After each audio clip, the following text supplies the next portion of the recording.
জাহাঙ্গীর, মেম, কালু, তারপরে মঞ্জুর, সাওয়ালা, রকি, অলি, খালিদ, এরা মিলিয়ে সবাই মার বলে আমার কাকারে আমরা গেছে ঠেকাইতে গিয়ে আমার আব্বারে মারছে এবং আমারে মারছে এবং আমাদের ফ্যামিলির সবাইরে মারছে, পুরো জারে পারছে। আমার কাকার জমি আমরা ঠেকাইতে দিচ্ছি, মারবে তোমার কাকারে, কিন্তু আমার কাকারে ফোনে মারতে নেই, লাঠিতে করে আমাদের মারছে। আমার নিজ বাড়ির পৈতৃক সম্পত্তি এ নিয়ে অনেক আগের থেকেই মাফামাফি কমপ্লিট খুঁটোকাটা গাড়া। তারপর আমি বাউন্ডারি করবো, ওই জন্যই আমার মুরব্বী যারা তাকে ডাকিয়ে আনছি।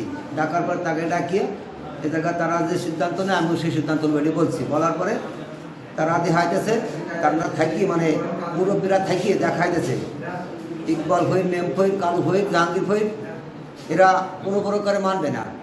তারপরে সেই ওরা হঠাৎ করে লাঠি দিয়ে বাড়িতে রামদাউ টাউ দিয়ে কুবাকুবি আমার স্বাস্থ্য ভাই মাসুদ ভাইরে ফেলাই দিয়ে কুবাইছে, বাইরেটা আমিনুরে কুবাইছে।